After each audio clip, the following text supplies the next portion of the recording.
आदाब, मैं हूँ वसअतुल्लाह ख़ान। मेरे साथ हैं शाहज़ेब जीलानी। 12 बजे 14 अगस्त शुरू हो जाएगा, लिहाजा हम आपको यौम आज़ादी की पेश की मुबारकबाद देते हैं ज़रा हटके की पूरी टीम की जानिब से। आपको पता ही है कि भारत और अमेरिका के ताल्लुक़ात इस वक्त इंतहाई कशीदा हैं, लेकिन इस कशीदगी से पाकिस्तान क्या कोई माशी फ़ायदा उठा सकता है, तिजारती फ़ायदा? इस पर हम आगे चल के बात करेंगे। लेकिन पहले यही ख़बर कि वफाकी और जो खैबर पख्तूनख्वा की सूबाई सरकार है, कई दिनों से कह रहे थे कि ऑपरेशन होगा नहीं होगा, बातचीत होगी नहीं होगी। बिलाखिर बिल्ली गालिबन थैले से बाहर निकल आई है। इत्तलात ये आ रही हैं कि जो बाजोड़ की तहसील मामोंद है उसमें टारगेटेड फ़ौजी ऑपरेशन जारी है, वहाँ कर्फ्यू लगा हुआ है। बाजोड़ स्पोर्ट्स कॉम्प्लेक्स जो खार में है वहाँ 2500 पनाहगुज़ीं बताए जाते हैं।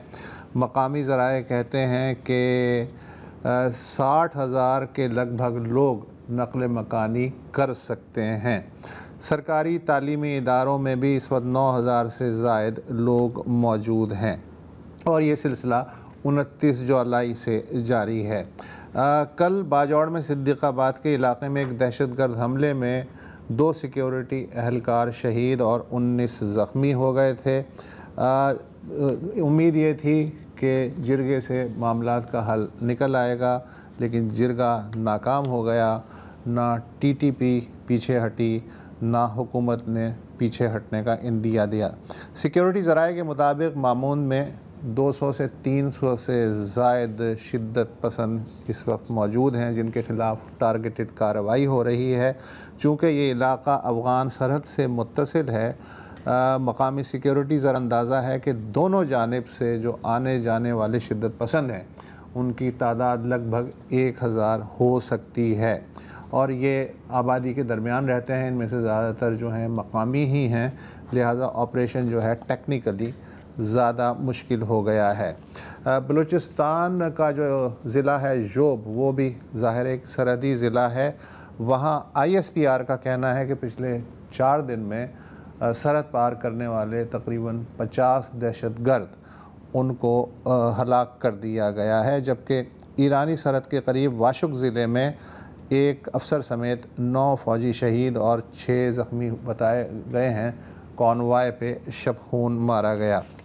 जबकि बलूचिस्तान में पब्लिक ट्रांसपोर्ट शाम 5 से सुबह 5 बजे तक हाईवेज़ पे ना चलने का हुक्म जारी हुआ है। ऐसा ही एक हुक्म 28 मार्च को भी जारी हुआ था, तो हम ये समझने से कासिर हैं कि दोबारा ये हुक्म जारी करने की क्या ज़रूरत थी।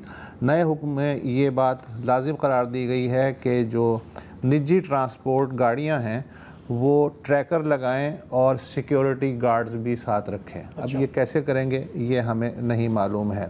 अगर हम इस्लामाबाद चलें तो इस्लामाबाद में कौमी असम्बली ने, कल तो 14 अगस्त है, कल तो इजलास नहीं होगा कौमी असम्बली का, तो जाते जाते एक जो तोहफ़ा मिला है आज, वो एंटी टेररिस्ट एक्ट 1997, उसमें एक तरमीम मंजूर की गई है जिसके तहत कानून नाफिज करने वाले इदारे और सिक्योरिटी फोर्सेस किसी भी मुश्तबा शख्स को 3 माह तक हिरासत में रख सकते हैं। इससे पहले एंटी टेररिस्ट एक्ट के सेक्शन 11EE में 2014 में बिल्कुल ऐसी ही तरमीम की गई थी। उसमें मुसल्लह अफवाज और सिविल मुसल्लह इदारों को इख्तियार दिया गया था कि अगर किसी शख्स पे शुबा हो कि वो दहशत गर्दी से मुतालिक सरगर्मियों में मुलव्वस है तो उसे 3 माह तक पूछगछ के लिए तहवील में रखा जा सकता है। ताहम इस तरमीम के साथ एक सनसेट क्लॉज भी थी, जिसकी वजह से ये तरमीम 2016 में ख़ुद ब खुद ख़त्म हो गई थी। लेकिन नवंबर 2024 में, यानी पिछले साल, हुकूमत ने फिर खामोशी से ये मुसवदा कानून जो है वो इंट्रोड्यूस कर दिया हाउस में, और इसमें जो है दहशतगर्दी के इल्ज़ामात में मतलूब अफराद को वही 3 महीने के लिए क़ैद रखने की सिफारिश की गई। अलबत्ता सनसेट क्लॉज़ इसमें शामिल की गई है या नहीं की गई है, 2 साल के लिए की गई है, 3 साल के लिए गई है। आज कौमी असम्बली में वज़ीर क़ानून आज़म नज़ीर तारड़ ने इसकी वजाहत और इस कानून तरमीम की ज़रूरत क्यों पेश आई ये बताने की कोशिश की। मुल्क सर इस वक्त फिर दहशतगर्दी की लपेट में है। ये वो कवानीन हैं जो कवानीन आज से नहीं दहाइयों से राइज हैं। आपकी तजवीज़ से ये जो नवीद कमर साहब वाला है उसमें ज़्यादा वाटर टाइट कर दिया गया है, और सनसेट क्लॉज भी दोबारा आप सजेस्ट कर रहे हैं कि इसको सनसेट क्लॉज के साथ फॉर 3 इयर्स किया जाए, ताकि सर जो हमारे जवान शहादतें दे रहे हैं अपने खून के नजराने पेश करके आपकी नींदें सर तहफ़्फ़ुज़ फराहम कर रहे हैं, पूरे मुल्क को बचा रहे हैं, वो मैकेनिज्म जो इन प्लेस है उसको स्ट्रेंथन किया जाए with ensuring that civil liberties would not be curtailed, और उसमें जुडिशल रिव्यू का सारा जो है मैकेनिज्म दिया गया। हस्ब तवक्को हिज़्ब इख्तिलाफ PTI के अरकान ने मुखालफत की और कहा कि ये तरमीम भी सियासी जबर के हथियार के तौर पे इस्तेमाल होगी। JUIF के सरबराह मौलाना फजलुर रहमान ने भी इस तरमीम को आड़े हाथों लिया। हमने इस कानून साजी के तहत पाकिस्तान के हर फर्द को, पाकिस्तान के हर शहरी को पैदाइशी मुजरिम करार दे दिया है। हुकूमत और इदारे जब चाहें बग़ैर पूछे किसी शख्स को भी गिरफ़्तार कर सकती हैं, और गिरफ़्तार कर लेने के बाद फिर उसको साबित करना होगा कि मैं गुनहगार नहीं हूँ। ये तो आपने पार्लियामेंट का हाल देख लिया, सुन लिया। इस वक्त इंसानी हुकूक़ के सरकर्दा कारकुन और मारूफ वकील जबरान नासिर साहब हमारे साथ मौजूद हैं। जबरान, मुझे इल्म नहीं है, मैं इजाफ़ा चाहूँगा कि पाकिस्तान में ऑलरेडी क्या इस तरह के क़वानीन मौजूद हैं जिसके तहत किसी भी मुश्तबा शख्स को डिटेन किया जा सकता है for a certain period of time? अगर हैं ऐसे क़वानीन तो फिर इसकी क्या ज़रूरत थी, और अगर नहीं हैं ऐसे क़वानीन तो फिर वो आज़म नज़ीर तारड़ ने कहा सर मजबूरी है, गैर मामूली हालात हैं, इस तरह तो करना पड़ेगा। अस्सलाम वालेकुम जी, मुझे इस बहुत आम मौजू पे मदऊ करने के लिए शुक्रिया। आप अगर तो ज़्यादा नहीं माजी करीब पे ही नज़र दौड़ाएंगे तो आपको एक ख़बर बार बार जो सुर्खियों में नज़र आएगी, लफ्ज़ इस्तेमाल होता हुआ, वो है MPO। 9 मई के बाद हमने पूरे पंजाब में, KP में, सिंध में देखा, बलोचिस्तान में भी, कि जो PTI के कारकुनान हैं, और सिर्फ कारकुनान नहीं, जो साबिका या उस वक़्त मौजूदा मेंबर पार्लियामान थे, उनको MPOs के तहत कई माह जो है वो बंद किया गया। निकलते थे, दोबारा उनको बंद किया। अभी फ़िलहाल आप देख रहे हैं कि जो बलोच यकजहती कमेटी है उसके जो रूह रवां हैं डॉक्टर मारंग बलोच, और उनके साथ बीबो बलोच, गुलजादी, सिबगतुल्ला, इमरान बलोच, इन सबको जो है वो आपने MPO के अंदर 3 महीने पूरे एग्जॉस्ट किए। MPO की बंदिश ये है कि MPO आपको हर 30 दिन के बाद रिन्यू करना पड़ता है, और ये मेरे ख्याल में एक बहुत उलझन का बायस है पाकिस्तान के सिक्योरिटी दारों के लिए कि ये हर 30 दिन के बाद हमें हुकूमत और सिविलियन गवर्नमेंट की तरफ देखना क्यों पड़ता है, जबकि अब भी जब MPO का इतलाक होता है तो वो कानून के मुताबिक नहीं होता। कानून रिक्वायर करता है कि MPO तभी लगेगा जब सूबे की या वफाक की काबीना बैठ के फैसला करेगी, मगर हम DC के ज़रिए, डिप्टी कमिश्नर के ज़रिए, डिस्ट्रिक्ट कमिश्नर के ज़रिए जो है लोगों को 1-1 माह के लिए बंद करते हैं। और ये देखिए, ये प्रिवेंटिव डिटेंशन होती है। और जो इस वक्त तरमीम जो जश्न आज़ादी का तोहफ़ा इदारे, हुकूमत, रियासत पाकिस्तान की आवाम को 78th इंडिपेंडेंस डे पे दे रही है, वो ये है कि जी ये प्रिवेंटिव डिटेंशन है, इसमें आप बेल नहीं अप्लाई करते, इसमें आप ज़्यादा से ज़्यादा एक CP फाइल करेंगे हाई कोर्ट के सामने और उनसे कहेंगे कि मेरी डिटेंशन को इलीगल करार दिया जाए, चूँकि आप फॉर्मली अरेस्ट नहीं हुए किसी FIR में कि आप बेल की रेमेडी परसू कर सकें। तो एक तरीके से जो आप बेल अप्लाई करके बाहर आ जाते थे, और बेल तो आप एक के बाद एक फ़ौरन अप्लाई कर सकते हैं, और 3 दिन में पोस्ट अरेस्ट बेल डिसाइड होनी होती है, ये गाइडलाइन से जुडिशरी की,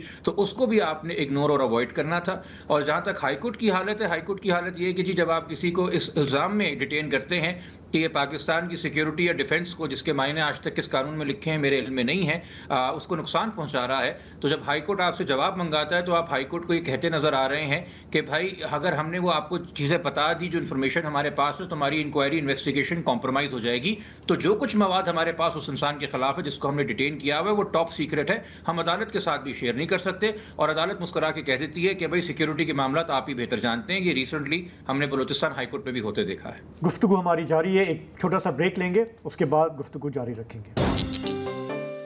जबरान, जो आज़म नज़ीर तारड़ हैं, आज उन्होंने कहा है, अभी मैंने उनका वो टुकड़ा भी चलाया, कि सनसेट क्लॉज गालिबन पिछले तरमीम में 2 साल की थी, लेकिन अब बढ़ा के उन्होंने कहा कि 3 साल तक ये कानून नाफिज होगा और उसके बाद खुद ब खुद जो है ये तहलील हो जाएगा।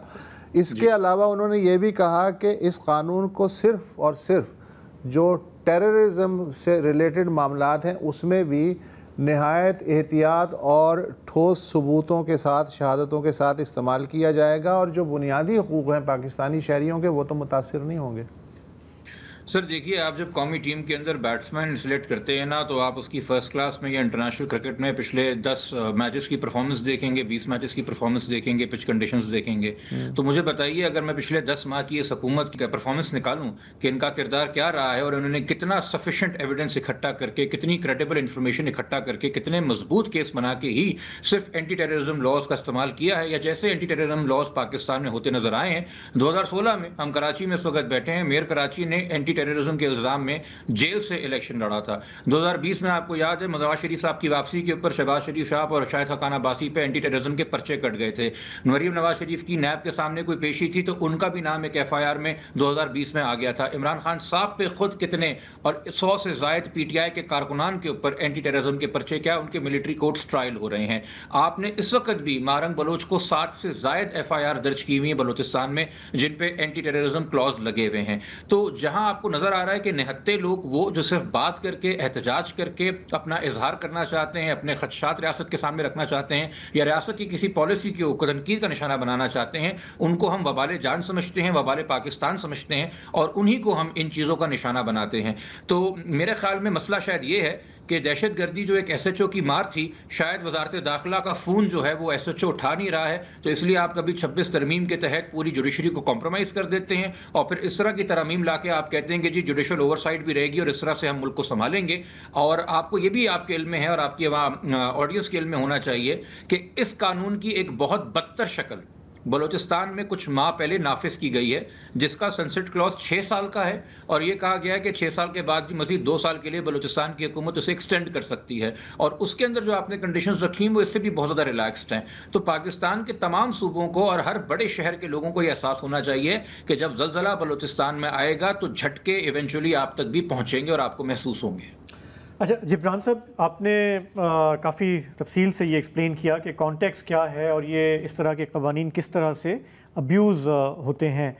ये जो पर्टिकुलर कानून है जो आज पास हुआ है, मैंने नहीं देखा, अगर आपने देखा है तो थोड़ा सा ये वजाहत करें कि क्या सिर्फ शक की बुनियाद पे किसी को उठा लिया जाएगा, पाबंद सलासल किया जाएगा, और ये किसका इख्तियार होगा?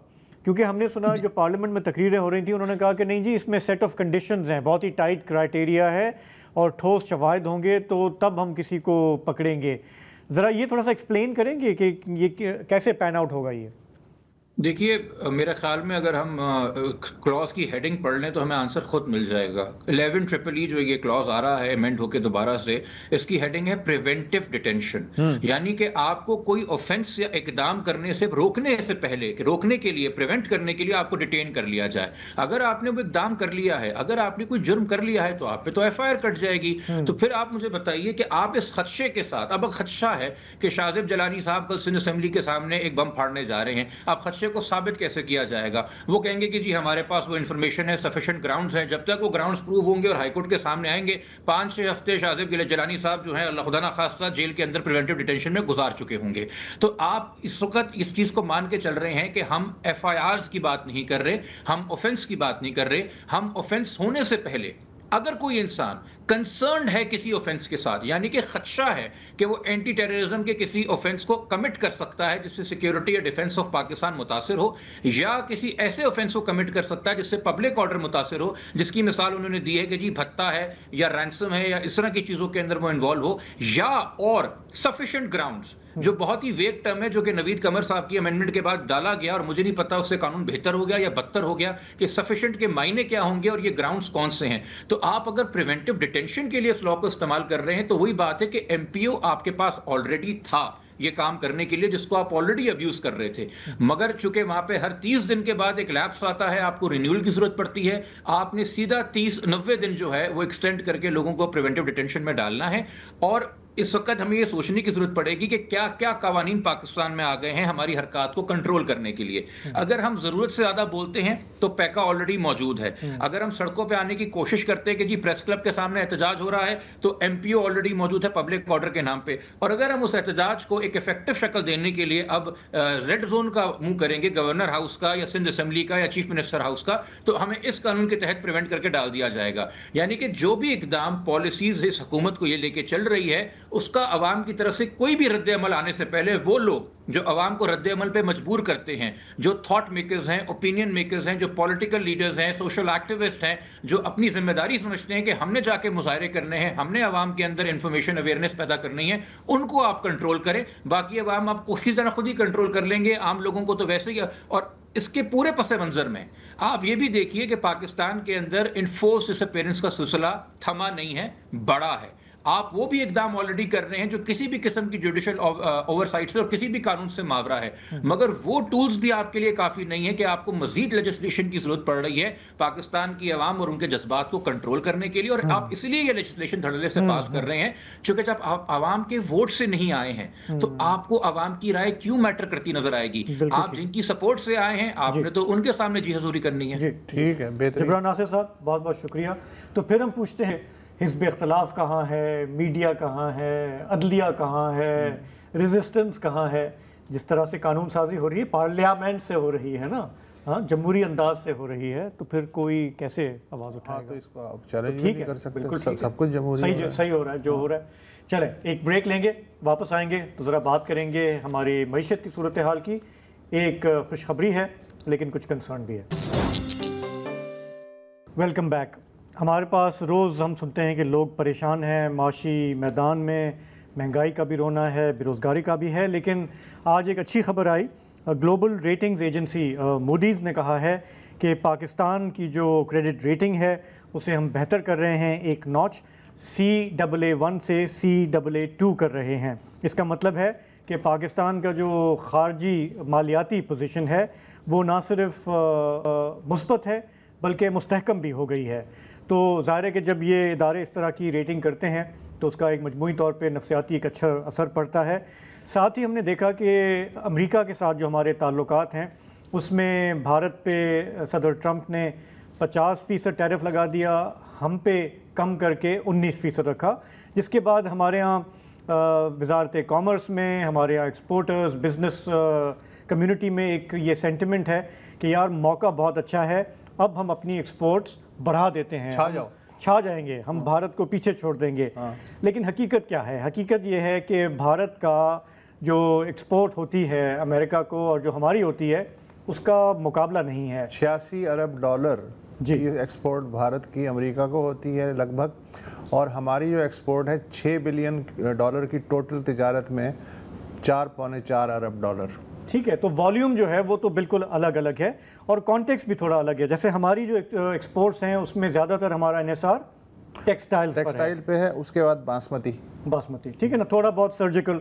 लेकिन जब भारत की आप बात करें तो वहाँ पे टेक्सटाइल्स तो हैं ही, फार्मास्यूटिकल्स हैं, एग्रीकल्चरल प्रोडक्ट्स हैं, काफ़ी कुछ वहाँ पे बनता है जो वो एक्सपोर्ट करते हैं। कट डायमंड्स जो हैं जी, उनकी एक्सपोर्ट है इंडिया से अमेरिका को 4.8 बिलियन डॉलर, यानी पाकिस्तान की जितनी टोटल अमेरिका को जाती हैं चीज़ें उसके बराबर सिर्फ उनका कट डायमंड जाता है। ठीक है, तो आज हम थोड़ा इस पर बात कर रहे हैं। हमारे साथ लंदन से बरास्त हैं यूसुफ नज़र साहब, माहिर माशियात हैं, प्रोग्राम में हमारे आते हैं, रेगुलरली लिखते भी हैं पाकिस्तान की इकॉनमी पे, और ये जो मौजूदा सूरत हाल है ट्रंप साहब के हवाले से उस पर भी वो लिख रहे हैं।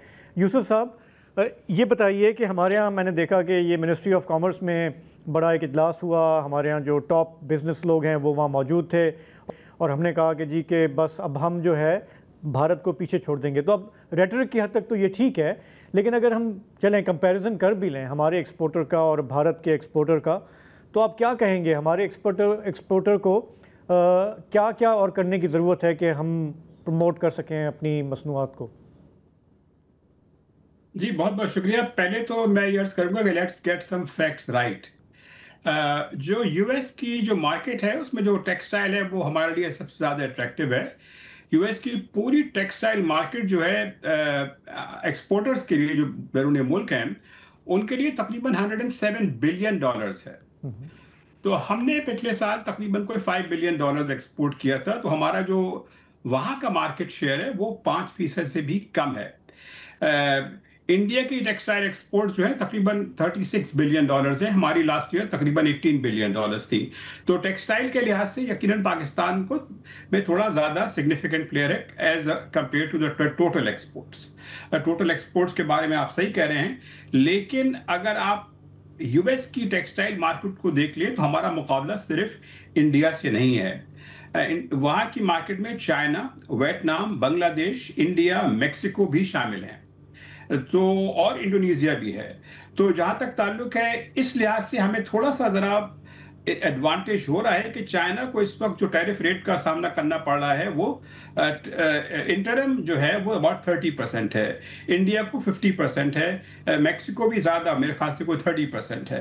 तो जो सम ऑफ द बिगेस्ट जो टेक्सटाइल ट्रेड के पार्टनर्स हैं यूएस में, उनका जो रेट है वो पाकिस्तान से ज्यादा है, लेकिन ये रेट वियतनाम और बांग्लादेश को 20% है, तो उस लिहाज से हमें कोई बहुत ज्यादा एडवांटेज नहीं है। दूसरी बात यह है कि यूएस में जो उनकी जो टेक्सटाइल इंपोर्ट्स हैं उसका तकरीबन 3/4 जो है वो रेडीमेड गारमेंट्स हैं, which is about $80 बिलियन। हमारी जो रेडीमेड गारमेंट्स एक्सपोर्ट्स हैं अबाउट $4 बिलियन हैं। तो देखना ये है कि क्या हम रेडीमेड गारमेंट्स की अपैरल जो एक्सपोर्ट्स हैं उनको लेवरेज कर सकते हैं। तो आंसर इज बहुत लिमिटेड पोटेंशियल है इसमें। मुमकिन है अगर मैक्सिमम आप मुझसे एक नंबर पूछना चाहें कि जी टेक्सटाइल एक्सपोर्ट्स में कितना इजाफा हो सकता है, तो मैं रफली कैलकुलेट करके बताऊंगा about not more than $1 billion. तो ये तो हो गई सूरत हाल अबाउट टेक्सटाइल की। जहां तक दूसरी एक्सपोर्ट का ताल्लुक है, पाकिस्तान के पास कैपेसिटी बहुत कम है। पाकिस्तान को जो बहुत सारे दूसरे मुल्क हैं जैसे कि वियतनाम है, जैसा कि बांग्लादेश है, जाके इंडोनेशिया है, फॉर एग्जांपल कैम्बोडिया है, इनके मुकाबले में कोई ज्यादा टैरिफ की मद में कोई बहुत ज्यादा सिग्निफिकेंट एडवांटेज नहीं है। हमारा 19 है तो उनका 20 है, तो कोई ज्यादा फर्क नहीं पड़ता। तो यकीनन खुश होना अच्छी बात है, शायद इसमें कुछ थोड़ी सी अपसाइड पोटेंशियल भी हो, तो but not a huge potential. India को जो है वो टेक जो सर्विसेज एक्सपोर्ट्स बहुत करता है, वो खासतौर पे आईटी सर्विसेज, लेकिन हमारा आईटी सेक्टर जो है वो यकीनन उसमें प्रॉमिसिंग गेन्स हैं, लेकिन अभी बहुत छोटा है। हमारे पास इतनी ह्यूमन रिसोर्स की कैपेसिटी नहीं है कि हम इंडिया की जो आईटी एक्सपोर्ट्स हैं, जो सर्विसेज हैं ज़्यादातर, उसको मैच कर सकें। यूसुफ नज़र साहब, ये तो हम कमोडिटीज़ की बात कर रहे हैं कि कॉटन हो गया या टेक्सटाइल हो गया, बासमती या बाकी चीज़ें। असल जो गेम यहाँ सोच सोच के लोग खुश हो रहे हैं वो ये है कि इस वक्त अमेरिका को ज़रूरत है मिनरल्स की, रेयर अर्थ की। वो हर दुनिया में हर मुल्क में सूंघता फिर रहा है, मारा मारा घूम रहा है। तो पाकिस्तान कह रहा है कि आइए भाई साहब, हमारे जो भी सन्नाटेदार इलाके हैं वहाँ आइए, ढूंढिए और ले जाइए। तो मेरा ख्याल है कि गेम शायद उस तरफ है। बहरहाल आप मेरे बहुत अच्छे दोस्त हैं, मैं आपको बहुत पसंद करता हूं, मैं आपको मायूस करना अच्छा नहीं लगेगा मुझे। पाकिस्तान में मिनरल्स के मुताबिक शोर बहुत है, हाँ, लेकिन जिसे कहते हैं प्रूवन रिजर्व्स नहीं है। प्रूवन रिजर्व्स का मतलब ये होता है कि जियोलॉजिकल सर्वे से बहुत आगे बात जाती है। इसके लिए मैं उसकी टेक्निकलिटीज में नहीं जाना चाहता, लेकिन जहां तक मेरी मालूमात का ताल्लुक है, आपका जो सबसे बड़ा जो रहा है फील्ड अभी तक जो एस्टैब्लिश्ड है कोडिक का, उसकी भी जो टोटल पे ऑफ है इज अबाउट बमुश्किल $2 बिलियन अ ईयर है, वो भी स्प्रेड ओवर 35 ईयर्स और सो। तो मेरी राय में तो ऐसा नहीं है। जहां तक ताल्लुक है ऑयल का, ऑयल के बारे में भी आपको पता है 2019 में एक्सॉन ने ड्रिलिंग की थी, लेकिन उनको नताइज अच्छे नहीं मिले थे। उन्होंने तकरीबन $100 मिलियन, एक और भी कंपनीज थी जो इटालियन थी मेरे ख्याल से, उनके साथ ENI के साथ मिलकर किया था, तो लेकिन तो छोड़ के चले गए थे। मैं बात कर रहा हूँ ऑफशोर ऑयल रिजर्व्स की। तो मेरे ख्याल से कोई शोर ज्यादा है। ट्रम्प भी साहब भी समझते हैं, ऐसा नहीं कि वो इतने भोले हैं कि उनको पता नहीं होगा। लेकिन असल गेम क्या है, सवाल ये है। वो असल में भारत से बहुत नाराज हैं। और वो इसलिए नाराज हैं कि एक तो भारत जो है वो रशिया से ऑयल इंपोर्ट करता है। जो मैंने देखे लेटेस्ट फिगर्स, ऑयल की इंपोर्ट्स भारत में तकरीबन मोर देन $50 बिलियन थी एक साल में, जो रशिया की ऑयल एक्सपोर्ट्स का तकरीबन 1/3 बनता है। और उनका यह ख्याल है कि इससे रशिया को मदद मिल रही है अपनी यूक्रेन की जंग को कंटिन्यू करने में। उसके बाद जो ये हुआ कि जब पाकिस्तान और इंडिया का जो सिलसिला हुआ था मई में, उसमें मेरे ख्याल से जब उन्होंने ये कहा कि जी मैंने इसको सीज फायर कराया है, तो इंडिया ने इसको डिनाई किया था। मेरे ख्याल से ये बात उनको अच्छी नहीं लगी। फिर उन्होंने बार बार कहा, पता नहीं 32, 33, 34 मरतबा कहा। वो इसीलिए कहा कि ही डिडंट लाइक इट। देखिए, ट्रंप साहब की आपको पर्सनैलिटी को समझना बहुत जरूरी है। उनकी बहुत बड़ी ईगो है। और जब उनको ये कहा गया कि नहीं साहब ऐसा नहीं है, आपने कोई रोल अदा नहीं किया, तो फिर ये बात जो है उनको सख्त नागवार गुजरी। तो उनकी जो सियासत का स्टाइल है उसमें पर्सनैलिटी बहुत ज्यादा है, बड़ा हैवी कंपोनेंट है, पॉलिसी का सिर्फ अच्छा नहीं है। तो मैं आपकी जो गुफ्तगू है उसमें एक एनालॉजी देना चाह रहा हूँ। मसलन आप ये कह रहे हैं बगैर कहे हुए कि वो जैसे होता है ना कि महबूबा से लड़ाई हो जाए तो उसे जलाने के लिए आदमी जो है किसी और के साथ वो थोड़ी देर के लिए मुस्कुराहटों का तबादला कर देता है ताकि वो और जले। कोई इस तरह की सिचुएशन चल रही है, जब दोनों के दरमियान सेटिंग हो जाएगी तो पाकिस्तान फिर अपनी जगह पे आ जाएगा, ऐसा ही है? थोड़ा सा जरा मुख्तलिफ है। अच्छा। और उसका जो एंगल है वो ना उसका ताल्लुक मिनरल से है और ना ही उसका ताल्लुक तिजारत से है। उसका ताल्लुक जो है अमेरिका के जो फौजी मफादात हैं उनसे। इसीलिए पाकिस्तान के जो सरबराह हैं, आर्मी चीफ जनाब फील्ड मार्शल साहब आसिम मुनीर साहब, इसीलिए उनकी जो पजीराई हो रही है उसका पस मंजर यही है। आप जरा देखिए कि पिछले 2 महीनों में वो दूसरी मरतबा अमेरिका में है और उनका बड़ा अच्छी तरह से बड़ा वार्मली इस्तकबाल किया गया है, सबको पता है। दूसरी बात यह है कि पिछले 2 महीनों में भी 2 मरतबा अमरीकी वजीर खारजा ने पाकिस्तान के नायब वजीर आजम और वजीर खारजा जनाब इसाक डार साहब से मुलाकात की, फ़ोन पे बात की। इसाक डार साहब दौरे पे तो गए थे, लेकिन मैं उसकी बात कर रहा हूँ फ़ोन कॉन्वर्सेशंस की, एक ईरानी प्रेसिडेंट के आने से पहले और दूसरी ईरानी प्रेसिडेंट के जाने के फौरन बाद। तो लगता यह है कि अमेरिका का जो मिलिट्री इस्टेब्लिशमेंट है वो इस बात पे मेरे ख्याल से इंक्लाइंड है कि अगर उसको खित्ते में कोई स्ट्रेटेजिक ऐसी हेल्प चाहिए तो उसके लिए पाकिस्तान आर्मी जो है ज़्यादा मौजू है, इसलिए कि वो इंडिया पे इन्हिसार नहीं कर सकते। और उसकी वजह साफ है, इंडिया के ताल्लुकात रशिया से बहुत नज़दीक हैं और अमेरिका किसी एक ऐसे मुल्क से स्ट्रेटेजिक ताल्लुकात बढ़ाने को तैयार नहीं है जिसको ये समझता है कि उसके ताल्लुकात उसके ओपोनेंट से है या कंपेटिटर जैसे रशिया से है। बिल्कुल ठीक तो है, ये एक बिल्कुल ठीक है, एंगल है। हाँ, यूसुफ नज़र साहब बहुत बहुत शुक्रिया। हमारी बात शुरू हुई थी तिजारत से, लेकिन घूम फिर के हम आ जाते रहे कि अस्करी उमूर और ओवरऑल जो है जो हमारा अमेरिका सब चीज़ें एक दूसरे से जुड़ी हुई हैं। तो आज के प्रोग्राम में इतना ही, हमें यहीं इजाज़त दें। खुदा हाफिज़, शब बख़ैर।